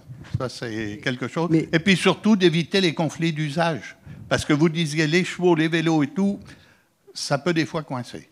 Merci beaucoup. Je vais une réponse. Oui, bien sûr, Daniel. Juste apporter une précision, c'est que la voie ferrée a été déposée dans les années 90. Donc, à cette époque-là, il n'était pas du tout question de revenir sur le chemin de fer. Voilà. Et pour les conflits d'usage, pour l'instant, on n'en a pas rencontré puisque les chevaux l'empruntent très peu et ce sont essentiellement des piétons et des vélos. Voilà. Et pour répondre à la boutade de monsieur, je dirais simplement qu'on a peut-être été un peu plus rapide que les élus communautaires puisque le conseil de développement a été mis en place en décembre 2017, s'est saisi du dossier en janvier 2018 et a déposé le dossier complet en juin 2018. Voilà. Donc on a peut-être grande efficacité. Très rapide. Voilà. Alors, Christine Ducournau, au Conseil du développement de l'ONIS. Donc moi, ma question, ça va être pour tout l'ensemble des conseils de développement. Moi, j'ai intégré le Conseil de développement là récemment et je suis fortement étonnée que la population ne sache pas ce que c'est qu'un conseil de développement et ne sait pas du tout que ça existe. Alors, je voudrais savoir comment on peut avancer sans que justement l'ensemble des citoyens, des citoyennes de toutes les communes soient au courant. Et ça, c'est quelque chose qui m'interpelle parce qu'on a l'impression que les conseils de développement se développent comme ça, ont des actions entre les élus, entre nous, sans que la population soit au courant. Et moi, j'aimerais, dans un avenir proche, non seulement que l'ensemble de la population, mais la jeunesse, les moins jeunes, les plus vieux, sachent que lorsqu'on habite dans telle ou telle région, dans telle ou telle commune, on peut s'adresser au conseil de développement en disant « Voilà, moi j'ai une idée ». Je voudrais participer sans qu'il y ait un appel à candidature pour en faire partie. Donc par rapport à l'ensemble de tout ce qui a été réalisé, et j'en suis fortement heureuse, Est-ce que vous, lorsque vous interrogez par exemple vos voisins, vos voisines, vos amis, vous leur dites, au conseil de développement et qu'ils vous disent « Ah oui, je sais, j'ai envie de participer, tout ça ». Est-ce que l'ensemble de la population sait que ça existe ? Parce qu'à partir du moment où ils sauront que ça existe, on aura réellement un rôle important vis-à-vis des élus. Alors, ça dépasse bien sûr le sujet de cet atelier, ruralité et terreau d'innovation. C'est plus au niveau de la communication sur les conseils de développement. Mais vous avez peut-être juste en retour d'expérience, est-ce que vos conseils de développement sont connus autour de vous ? Je peux répondre si vous voulez. Lorsque j'ai été élue à la présidence, il n'y avait pas de page Facebook. Donc, je l'ai mise en place en février 2019. Et depuis, je dois reconnaître que toutes les dernières candidatures qui ont été prises à partir de septembre 2020, donc après les dernières élections municipales, sont venues essentiellement de la page Facebook. On est à 3900 amis, là, je crois, à l'heure actuelle. Et elle est vraiment très, très connue, très lue. Voilà.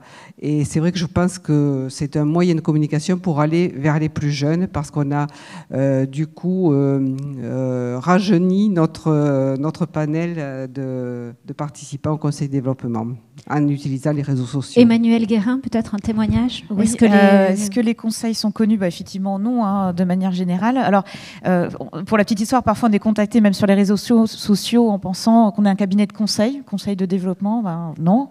Alors, il faut sans doute changer, faire évoluer plus tard peut-être l'évolution, la posture des conseils de développement vers des facilitateurs de territoire en essayant de favoriser le aller vers et non pas le faire venir toujours, parce qu'en fait effectivement on est toujours sur les mêmes têtes de réseau, hein, et donc comment mobiliser d'autres publics, des jeunes, des femmes, etc. Ça c'est une vraie question. Donc voilà, peut-être qu'il faut qu'on se pose la question collectivement de comment on fait, est-ce qu'on est vraiment des facilitateurs de territoire et comment on favorise le aller vers pour se faire connaître. Voilà. Kayarek, est-ce qu'il est connu, les conseils de développement sur votre territoire? Vous avez l'impression qu'ils sont connus? Alors, non, je vais être dans le même constat. Hein, c'est un problème de communication. J'apporterai simplement la précision suivante. On est conseil de développement, mais aussi on est devenu, et depuis peu, espace citoyen. Voilà. Donc, espace citoyen, donc un lieu où on va pouvoir interroger les citoyens, donner une place aux citoyens dans l'expression. Merci. Une dernière question. Donc, je vous ai donné le micro et après, je suis désolée, ça sera hors atelier pendant la pause. Sinon, je vous laisse plus du tout de pause pour le café. Je crois que ça serait... Alors, je ne sais pas si c'est une question. Bonjour. Donc, en ce qui me concerne, je m'appelle Christophe. Il y a 2 ans, je ne connaissais pas les conseils de développement. Et pourtant, sur mon territoire, il y en existait un depuis 25 ans, puisqu'il était à l'origine, pareil que beaucoup d'autres, créé par les pays. Donc en fait, j'ai rejoint ce conseil de développement parce que nous animions des cafés citoyens indépendamment. Nous avions créé une association indépendante qui formait des citoyens à devenir élus, etc. Donc j'ai pris la présidence, donc je suis un jeune président. C'est bien d'être jeune de temps en temps, ça fait du bien. Donc je suis jeune président de ce conseil de développement. Il se situe à Langres. Alors je ne sais pas si vous connaissez tous Langres. Je vais faire la référence au fromage de Langres pour donner une référence sur ce territoire. Il représente un territoire de 168 communes pour 45 000 habitants. C'est pour vous dire la densité de population qu'il y a sur ce territoire.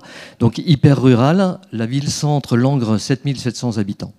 Donc le problème ou les problèmes que vous avez évoqués sur comment faire connaître, comment communiquer avec les jeunes, comment faire venir des femmes participer à nos travaux, des gens actifs participer à nos travaux, ben on se les a posés rapidement et nous sommes en train, et je donne un témoignage à une question qui a été posée il y a quelques instants, nous avons mis en place, puisque j'animais avant des cafés citoyens, un café qui s'appellera un petit déjeuner citoyen. Nous avons choisi le samedi matin pour le faire. Donc tous les samedis matins, c'est assez lourd à faire. Mais on est 80 dans le conseil de développement, on se partage le boulot. Et tous les samedis matins, on va dans un village. Donc on se déplace à la rencontre des habitants sur une thématique. Alors tout à l'heure, j'ai entendu, je crois que c'est Emmanuel qui l'a dit, mais sur effectivement des retours d'expérience. Jusqu'à maintenant, on choisissait un thème, une préoccupation du terrain, du territoire en question. Et de ce thème, on en faisait un compte-rendu, on le distribuait aux élus. Je fais assez court. Mais là, effectivement, ce que tu disais tout à l'heure est intéressant. On pourrait aussi se faire l'écho de toutes les bonnes expériences des territoires pour en faire une compilation à la fin de l'année. Ça me semble vachement intéressant. Et puis, je finirai juste par un petit truc sur une réponse autre à ce que tu as dit tout à l'heure. Dans notre relation avec les élus, le conseil de développement du territoire étant ancien, enfin, ayant un peu de bouteille, donc les travaux avec les élus se sont co-construits depuis un moment. Il y a une confiance qui existe. Et je suis, en tant que président, invité donc au conseil syndical du PETR en question. À chaque rencontre, j'ai la parole au moins 10 minutes, un quart d'heure. J'ai en fait une présence à tous les bureaux du PETR et la conférence des maires annuelle, on y est invité et on a également une demi-heure de parole pour exposer les travaux du CDT. Donc il y a une vraie complicité. Je ne sais pas s'ils nous écoutent. Voilà, mais il y a des travaux communs. Voilà. Juste un témoignage. Merci beaucoup. Je vais vous remercier à tous les trois de nous avoir apporté vos témoignages, mais je vais vous remercier à vous aussi d'avoir participé par vos questions, par vos témoignages, parce que c'est le but de ces ateliers, hein, d'être riche en échanges d'expériences des uns et des autres, en interrogation, pour pouvoir proposer des pistes d'évolution à chacun, mais aussi à la coordination nationale. Merci beaucoup. Je vous laisse partir en pause et on se retrouve pour la plénière à 11h précise.